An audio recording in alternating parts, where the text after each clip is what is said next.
গুরু রাখিবারে পারে, কিন্তু গুরু রুষ্ট হইলে কৃষ্ণ রাখিবারে না রে।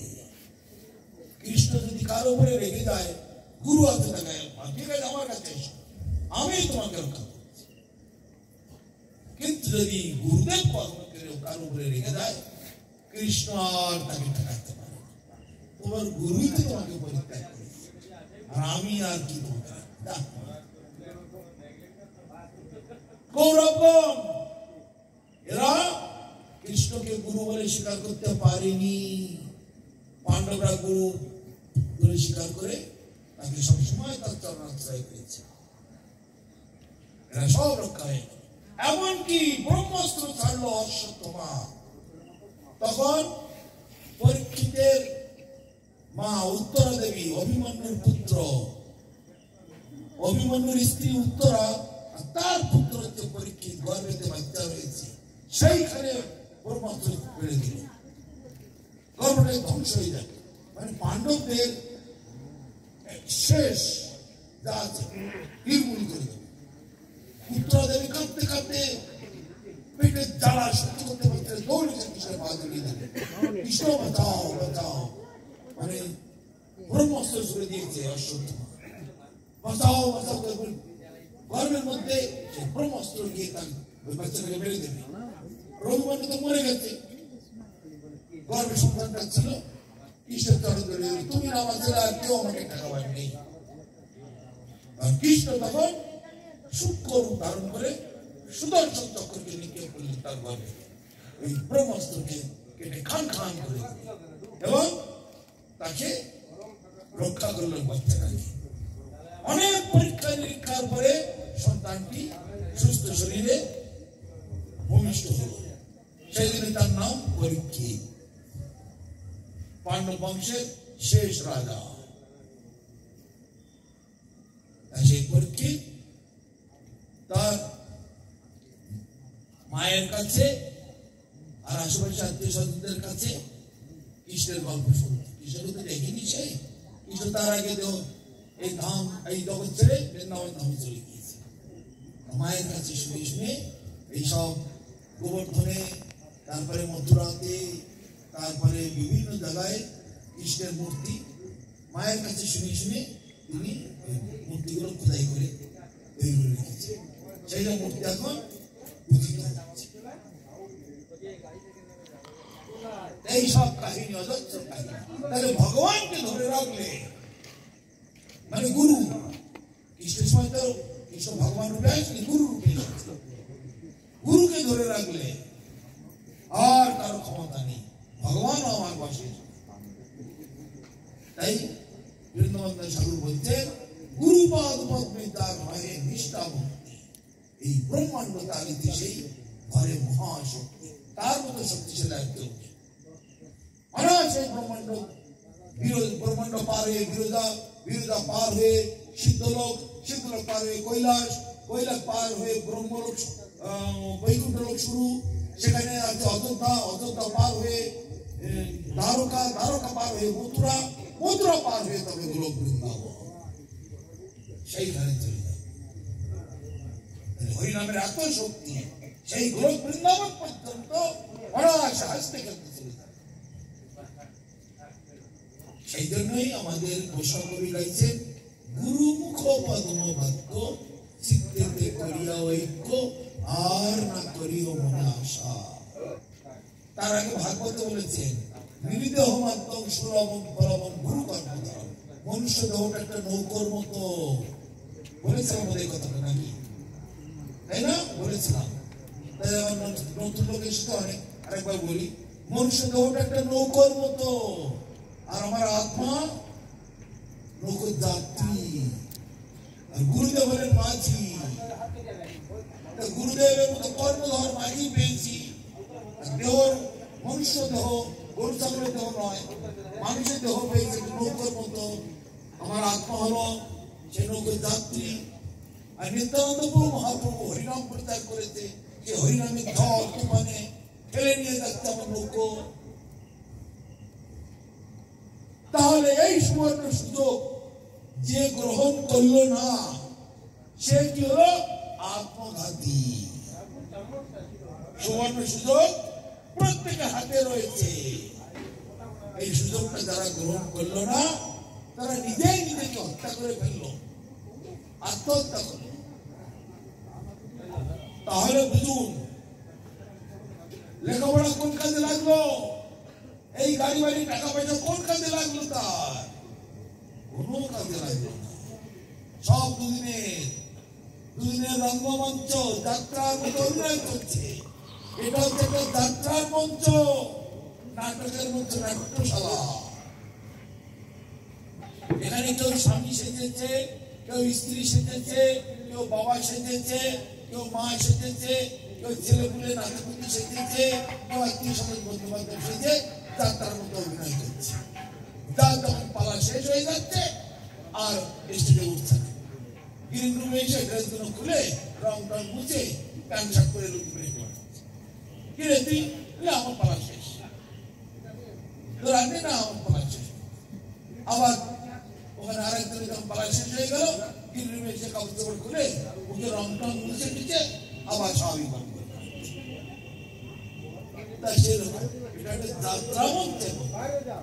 কিন্তু মূর্খ মানুষেরা এটা আমার, ওটা আমার, সেটা আমার, এটা আমার নাতি, একটু আশীর্বাদ করে দাও গো বাবা, একটু আশীর্বাদ করে দাও, এটা আমার নাতি, একটু আশীর্বাদ করে দাও, ভালো জায়গায় বিয়ে হয়, এইটা আমার নাতি, হ্যাঁ এখন উপরে ক্লাসে পড়ছে, ভালো করে পাঁচটা করে, আর দেখুন পাঁচ করে গেছে, একটু আশীর্বাদ করে দিন না, চাকরি যেন পেয়ে যায়। ওই ছেলে পুলে নাতি পুলে তাই নিয়ে করছে। এত হরিকথা, এত ভাগবত পাঠ, তাদের কোনো কাজে লাগছে না। ওই নাতিপুতি, ওই ছেলে মেয়ে, ওই নিয়েই পড়ে আছে। শ্রী গুরু নিতাই গৌর প্রেমানন্দে হরি হরি বল। কি কারণে এই দশা বলুন দেখি, কি কারণে এই দশা? এত হরিকথা কেন কাজ হচ্ছে না? এরা হচ্ছে সব জমজরা লোহার মতো। একটা বড় চুম্বক আনলে, চুম্বক এটা যদি জানা হয় চারদিকে যত লোহা লক্ষ্য আছে সব চুম্বকের কাছে চলে আসে, আসে না? চুম্বকের এমনটা লোহার কড়াই, লোহার হাতা, খুন্তি, ব্রেক, তারপরে ওই মাছ ধরা জালের কাঁটি পাটি যা আছে সব চুম্বকের কাছে চলে আসে, চুম্বক আনলে।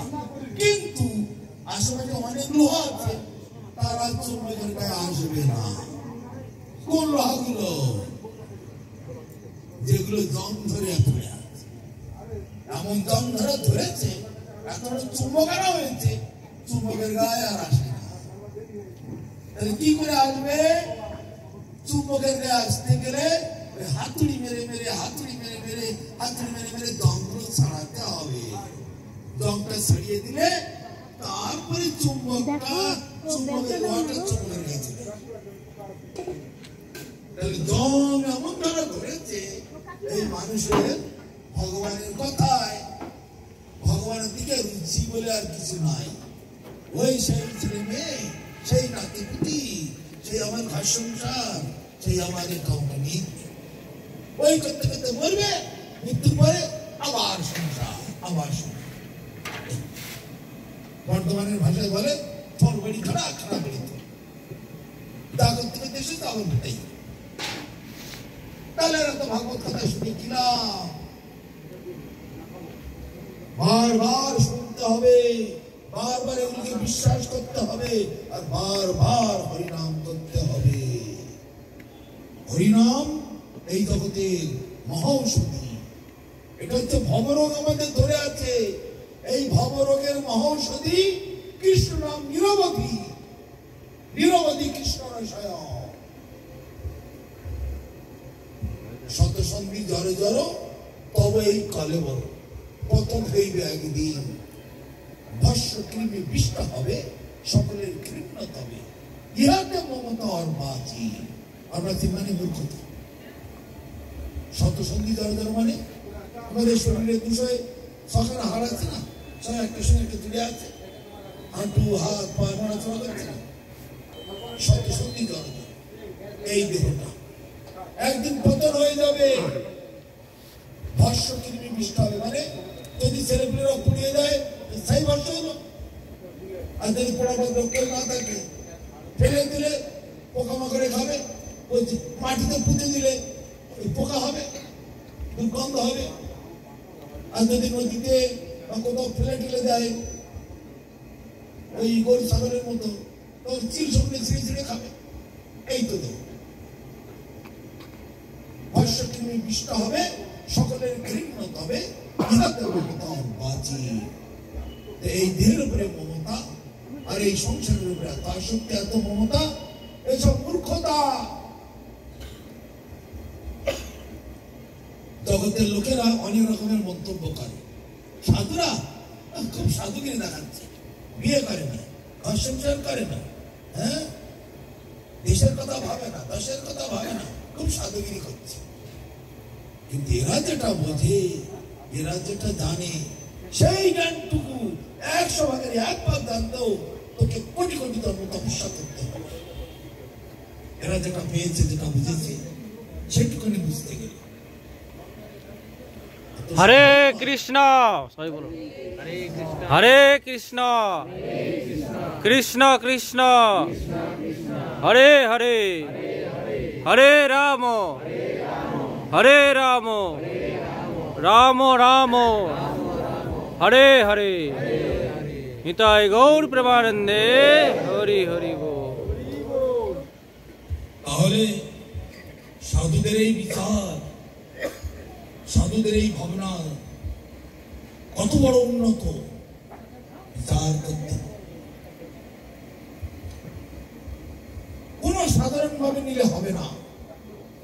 যারা অত্যন্ত গুরুত্বপূর্ণ ভাবে, অত্যন্ত আসক্তি সহকারে এটাকে ধরতে পারবে, অনায়াসে তারা জয়যুক্ত হবে। তার জন্য হচ্ছে লোভ। ভাগবতে বলছে কৃষ্ণ ভক্তি রসভাবিতামতি ক্রিয়তাম যদি কুত বিলম্বতে তত্র লৌল্যমপি মূল্যমে কলম জন্ম কোটি সুকৃতৈর্ন লভ্যতে। যখন দেখবে কৃষ্ণ ভক্তির জোয়ার, কৃষ্ণ ভক্তি আগ্নেয়গিরির মতো উতলে উঠছে, কৃষ্ণ ভক্তি একেবারে চরম একটা প্রভাব দেখা যাচ্ছে, তখন কাল বিলম্ব না করে ছুটে চলে যেতে হবে তীব্র বেগে, তাকে কিনে নিতে হবে। কৃষ্ণ ভক্তি কিভাবে কেনা যায়? টাকা দিয়ে কেনা যাবে না। এই ভক্তিকে টাকা পয়সা দিয়ে, সোনা দানা দিয়ে, গাড়ি বাড়ি দিয়ে কেনা যায় না। কিনতে গেলে লোভ, লোভ নামক বস্তু দিয়ে কিনতে হবে। এই জিনিসটি পাওয়ার জন্য যাদের লোভ আছে তারাই একমাত্র পাবে, আর যাদের লোভ নেই তাদের হবে না। ওই ছেলেমেয়ে নাতিপুতি নাতিপুতি ছেলেমেয়ে ওই নিয়ে জন্ম জন্মান্তর ওতেই নিয়ে ছেলেপুলের প্রতি লোভ, নাতিপুতির প্রতি লোভ, ওতেই মন প্রাণ টেনে টানছে সব পাবে তার মধ্যে। তাই আর এই জিনিস থেকে বঞ্চিত হবে, কোটি কোটি জন্ম ধরে ঘুরবে, ঘুরে ঘুরে মরবে। এই যে মানুষ হয়ে জন্মেছ, পরের জন্ম আবার মানুষ হবে তার কোনো গ্যারান্টি নেই। মানুষের বড় গ্যারান্টি নেই, কেননা মৃত্যুকালে যেমন চিন্তা ভাবনা আমার মাথায় থাকবে, আমার দেহটাও সেরকম। শাস্ত্রে কথা কত কাহিনী রয়েছে। ভরত মহারাজ মৃত্যুর সময়, অত বড় সাধু, শেষকালে মৃত্যুর সময় হরিণের চিন্তা করেছে, হরিণ হয়ে যাবে।